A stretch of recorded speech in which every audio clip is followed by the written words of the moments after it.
All right. Good morning. Um, this morning I want to talk to you about everything having a purpose. And here's the thing: like yesterday, I was sitting out, hanging out with my daughter, and I had intentions to take her to see My Little Pony, but the tickets were sold out. So I ended up hanging out with some family, and I let her play with her cousin. And I thought we were going to stay there for a couple hours, and we ended up staying there a little bit longer. And I just was like trying to think, okay, well, what can I do with this time? And I started thinking about some creative things I could do and some productive things I could do. And then some old Steven Seagal movie came on. I don't know if it was Out for Justice or what, but it was a Steven Seagal-a-thon on television. And I said, oh, Lord. And I was sitting there watching this movie, and I'm saying, like, look at how bad the acting is. And I'm, like, laughing and everything. And watching it like it's a train wreck, but I was stuck to it. And then next thing you know, another Steven Seagal movie came on, and for the life of me, I can't even remember which movie it was. And then another one came on. It was Exit Wounds with DMX. And I like DMX, even though he's been having some problems. But I said, man, let me look back on DMX when he had it together. So I watched that, and then next thing you know, it was like 6 hours had gone by. And when I finally snapped out of the Segalanosis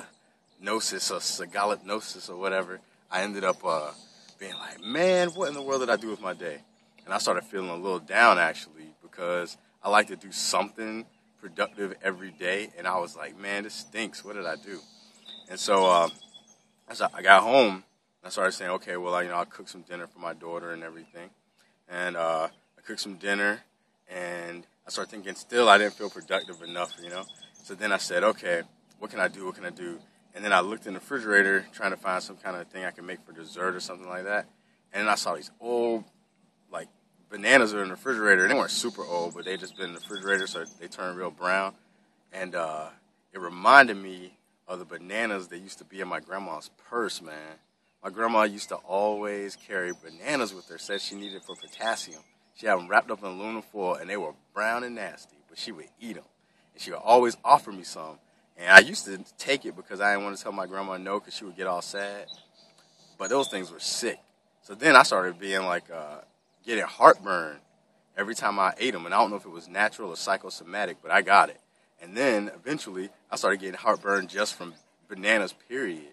And I'd be like, bananas, So I know that part was probably in my head. But at any rate, I just pretty much did not enjoy eating bananas.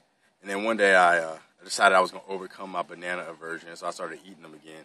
But every once in a while, I get too many, and then they'll end up turning brown. And I said, I saw the brown bananas, and I said to myself, oh, I know what I'm going to do.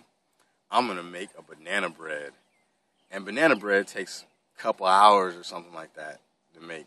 And I said, oh, man, do I really feel like it? But then I felt like I owed the universe something for my waste of life watching the Segal-a-thon. So I decided to make that banana bread, and it was delicious. I took my time smushing the bananas and doing all the stuff you got to do, mixing all the ingredients. And at the end, not only did I come up with banana bread, but I'm coming up with this post. And the reason why I'm talking about this stuff is because there's a lot of stuff in our lives that we think are a waste, or things that we feel like don't have that much value. And I want this post to put out there that we actually can determine the value of everything. At first, I felt like my day was unproductive watching the Segal-a-thon, but I used that unproductive feeling to leverage it into a video that I can now put on my blog and also learn some lessons about life from Steven Seagal. Also, I looked at those old bananas, and I could reminisce on the stories from hanging out with my grandma and eating old black and brown bananas out of aluminum foil and feeling pretty disgusted. But now that I look back on it, I can laugh. So that came out of something that seemed meaningless. And finally, my daughter and I were able to enjoy some delicious banana bread courtesy of Old Brown Bananas. So if you find the Old Brown Bananas in your life, guess what? You can mix them with a lot of other ingredients and make something great. If you yourself feel like you're an old banana, well, guess what? You can, through relationships with others, come together and make something awesome. I know this analogy is a bit of a stretch, but I'm pretty sure you can get where I'm coming from, and hopefully I can elaborate it on the words below. At any rate, It's Sunday. I got to get ready to go to church. So I will talk to you guys later. Thank you for your time.